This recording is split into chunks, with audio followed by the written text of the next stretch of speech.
The frost. The frost looked forth on a still clear night, and whispered, "Now I shall be out of sight. So through the valley and over the height I'll silently take my way." If you notice, night, sight, height, so we have A,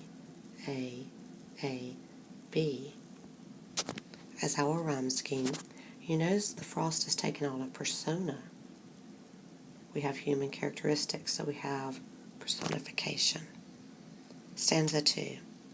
I will not go on like that blustering train, the wind and the snow, the hail and the rain, that make so much bustle and noise in vain, but I'll be as busy as they.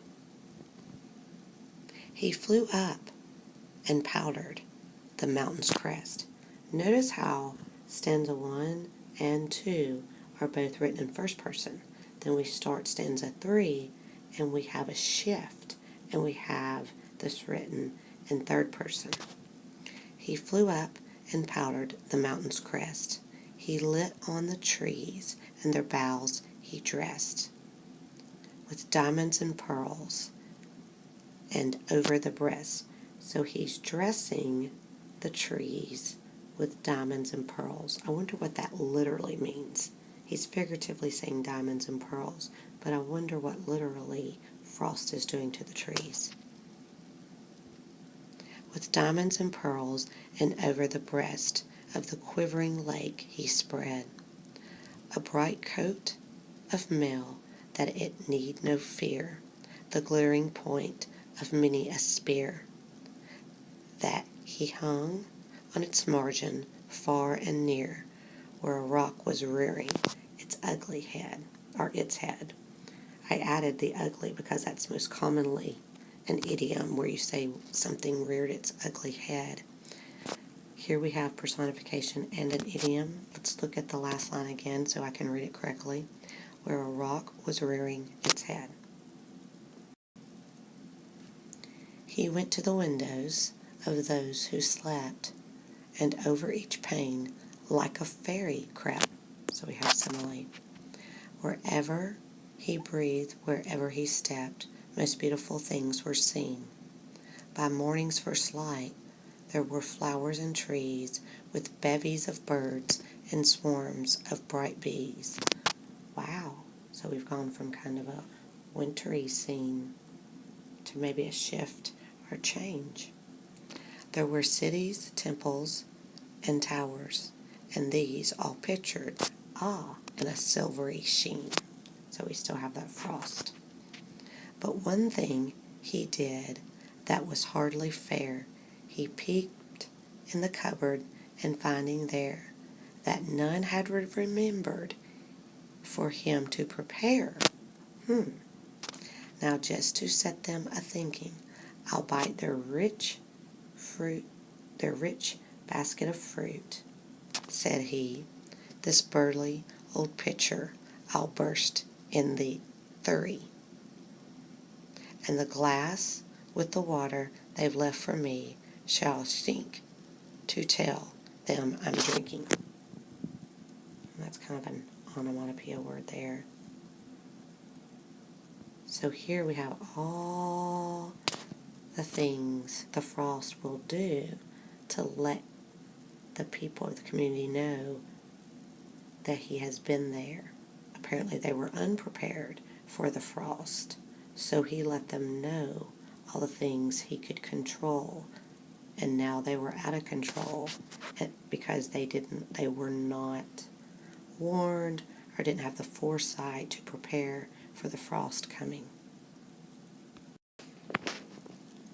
When you look at the first question, and with answering multiple choice questions, you want to think about what words you can eliminate and what words you can keep, and then return back to the passage to find the most accurate answer. How is the movement of the frost through the valley described in the poem? Now we have A, bustling. Now remember they talked about a bustling train, but not how the frost moved. Noisily. silently. If you refer back to stanza 3, you can tell about the movement, and it talks about the movement, and you see whispered and silently. Blustering, it's cold, but you don't get that blizzard type blustery feel. So see silently. Number 2, read the stanza.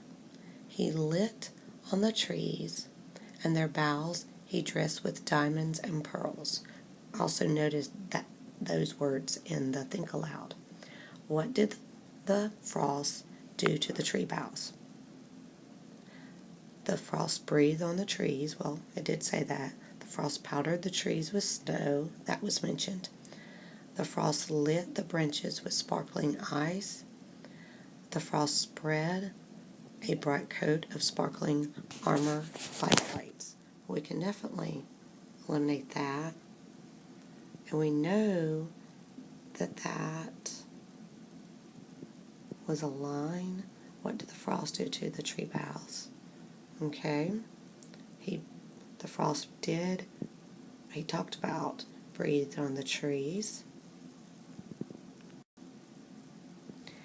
The frost powdered actually the mountain, not the trees, to be specific. So you can notice how all 4 of the answers have been mentioned in the poem, but if you don't stop and reread and really pay specific attention to what's being said in the question and what's being said as the answer choices, you could really become tricked. So the answer, the frost lit the branches with sparkling ice. Number 3, read the first 3 lines of the poem. What do they communicate about the setting? So we have to go back to the first 3 lines. So I want you to go back and reread them. The frost is awakened by the clear morning sun. No, it definitely lets us know it's a night. The frost quietly moves through a clear night. Those 2 words were specifically said in the first few lines. The frost ventured out during a windy, rainy evening. He did venture out, but it says nothing about windy and rainy. The frost went blustering through the valley like a train at night. Know the train and blustering. So really, we're going with answer B. The frost quietly moved through a clear night. Read the following lines. There were flowers and trees with bevies of birds, so a little alliteration there, and swarms of bright bees. There were cities, temples, and towers, and these, all pictured in silvery sheen. What does the word bevies mean? So bevies of birds, so you have birds plural. It could be various kinds. Nest, a couple, we know it's not a couple. And it's talking about swarms of bees and bevies of birds. So I'm going to, instead of saying a variety, I'm going to take out different kinds, definitely not nest. But bevies is going to go with flocks. Now lastly, this is where we're going to have to use that author and me connection. We're going to have to draw a conclusion based on the poet's words. What is the poet trying to communicate to the reader regarding frost? A. Frost can move noisily like wind and snow. Frost can get into your house and burst a pitcher. Frost can be beautiful but also destructive. Frost can freeze lakes and make them look glittery. Okay, well, we know that frost can move noiselessly like the wind and snow.